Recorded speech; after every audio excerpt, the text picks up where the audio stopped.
आशीष कमथानी advocate. आइए कुछ income tax पे बातें करते हैं। टॉपिक है हाउस प्रॉपर्टी इनकम।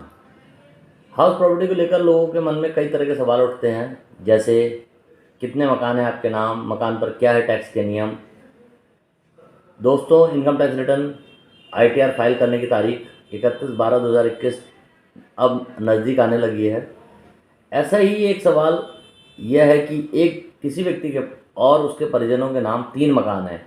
उनमें पहले मकान में वह स्वयं रहता है और अन्य 2 मकानों में उसका परिवार यानी दोनों बेटे बहू, अलग अलग बेटे बहू रहते हैं। तो ऐसे में क्या टैक्स की देनदारी बनेगी? टैक्स नियम के अनुसार कोई भी व्यक्ति खुद के कब्जे वाली घर की संपत्ति सेल्फ ऑक्यूपाइड हाउस प्रॉपर्टी के रूप में केवल और केवल 2 मकानों पर छूट प्राप्त कर सकता है। 2019 के पहले बजट में तो केवल एक ही मकान पर छूट प्राप्त थी, दूसरे को डीम्ड माना जाता था।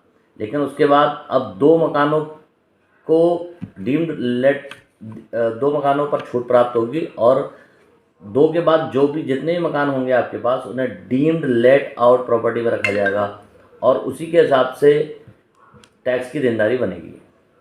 यानी अगर आपके पास 2 हाउस प्रॉपर्टी के बाद तीसरी और चौथी प्रॉपर्टी है तो पहले 2 पर छूट मिलेगी और दूसरे और तीसरी प्रॉपर्टी को रेंटल इनकम के हिसाब से ट्रीट किया जाएगा।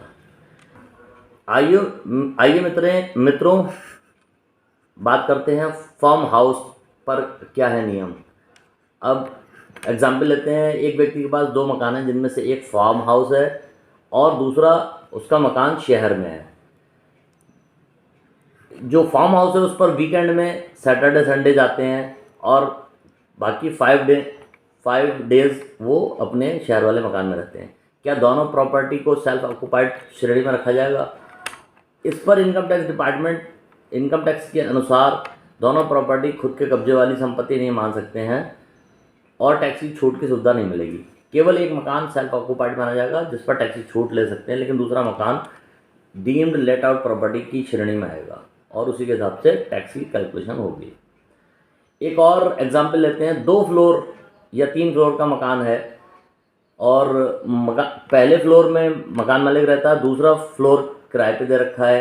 तो इस पर टैक्स रूल क्या कहता है? तो इसमें जिस फ्लोर पे वो मकान मालिक स्वयं रहता है वो तो उसकी छूट मिलेगी और दूसरा फ्लोर जो किराए पे दिया वो उस पर रेंटल इनकम यानी इनकम फ्रॉम हाउस प्रॉपर्टी में रखा जाएगा। अब एक और एग्जांपल लेते हैं, 2 फ्लोर के मकान में पहले फ्लोर पर दुकान चल रही है और दूसरे फ्लोर पर मकान मालिक स्वयं रहता है। ग्राउंड फ्लोर पर जो दुकान चल रही है वो भी उसका अपना खुद का बिजनेस चल रहा है। तो ग्राउंड फ्लोर पर चलने वाली दुकान की कमाई को बिजनेस प्रोफेशन के स्लैब में रखा जाएगा, उसी के हिसाब से ITR में बताना होगा और जो टैक्स बनता है उसी के हिसाब से अदा करना होगा। और जिसमें वो स्वयं रहता है वो प्रॉपर्टी एग्जम्प्ट रहेगी। इसी प्रकार अन्य बहुत सारे सवाल हैं। अगर आपको इसके संबंध में कुछ और चीज़ें पूछनी है तो आप मुझे नीचे चैट बॉक्स में भी लिख सकते हैं।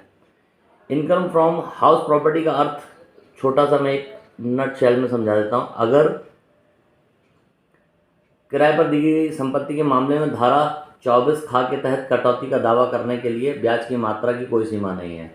अगर आप 2 घर के मालिक हैं और एक किराए पे दे रखा, दूसरे में खुद रहते हैं, तो एक घर में आय को शून्य माना जाएगा, जबकि दूसरे घर के मामले में उचित किराए की कमाई माना जाएगा। उसके बाद जो आपने उस पर इंटरेस्ट दिया उसे घटाते हुए या एडजस्ट करते हुए जो भी इनकम बनेगी उसके हिसाब से टैक्स चुकाना होगा। ठीक है दोस्तों, इसी प्रकार मेरी इन वीडियोस को देखते रहिए और आपको जानकारियाँ मिलती रहेंगी, नई जानकारियाँ आपको प्राप्त होती रहेंगी। Thank you.